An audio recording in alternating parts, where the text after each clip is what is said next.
நீதியும் பார்த்துக்கும். இப்போதைக்கு நேரத்தில் வந்து இன்னமும் உயிர் சேதம் ஏற்படாமல் காப்பாற்றின பாலாஜி அவர்களுக்கு நன்றி சொல்லணும்.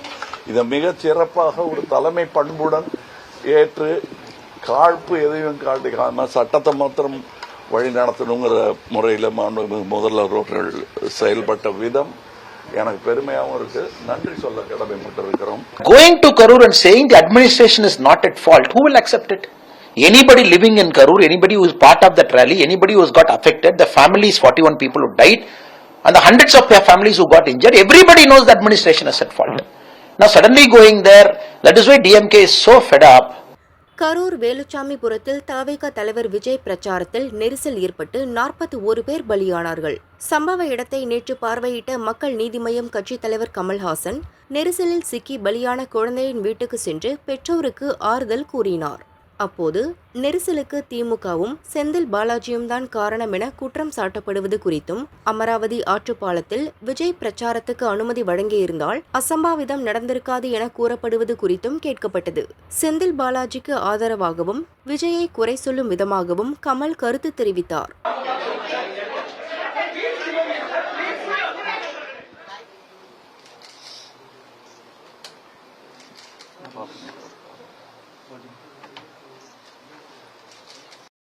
முக்கியமா இது பாராட்டு விழா நடத்துற நேரம் இல்ல. பாலாஜி அவர்களுக்கு நன்றி சொல்ல வேணும். ஏன் வந்தாருன்னு கேட்கறத விட வந்தாருங்கிற சந்தோஷப்பட்டுங்கிறது தான் முக்கியம். இது அவருடைய ஏரியா, அவருடைய வீடு இருக்கிற இடம், அவர் ஊரு, அவர் மக்கள். அவர் தேடி வராம யார் வருவாங்க? ஃபர்ஸ்ட் அந்த மாதிரி கேள்வி எல்லாம் கேட்காதீங்க. நம்ம எல்லாரும் மனிதர்கள் தாங்கிறதுனால அந்த கோணத்துல பார்க்கலாம். இப்ப கேஸ் நடந்துகிட்டு இருக்கு. அதனால அதை பத்தி ஜாஸ்தி கமெண்ட் அடிக்கிறதோ இல்லது வேறு சதி திட்டங்களை பத்தி பேசுறதுக்கோ இது நேரம் இல்லைங்க. அதெல்லாம் சட்டமும் நீதியும் பார்த்துக்கும். இப்போதைக்கு நேரத்தில் வந்து இன்னமும் உயிர் சேதம் ஏற்படாமல் காப்பாற்றின பாலாஜி அவர்களுக்கு நன்றி சொல்லணும். இதை மிகச் சிறப்பாக ஒரு தலைமை பண்புடன் ஏற்று காழ்ப்பு எதையும் காட்டிக்காம சட்டத்தை மாத்திரம் வழி நடத்தணுங்கிற முறையில் முதல்வர்கள் செயல்பட்ட விதம் எனக்கு பெருமையாகவும் இருக்கு. நன்றி சொல்ல கடமைப்பட்டிருக்கிறோம். இவங்கெல்லாம் ஏன் எப்படி இங்க வந்தாங்கன்னு கேட்கறத விட வந்தாங்களேங்கிறது தான் எனக்கு ஆறுதல்.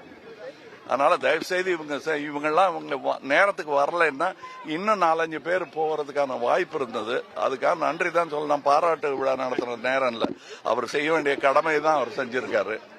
செய்யலன்னு சொல்றதுக்கு இதுக்கு நேரம் இல்லை. இது நடந்து போச்சு. இது கோர்ட் விசாரிச்சுட்டு இருக்காங்க. கமல்ஹாசனின் பேச்சு எதிர்க்கட்சிகளை சூடேற்றி உள்ளது.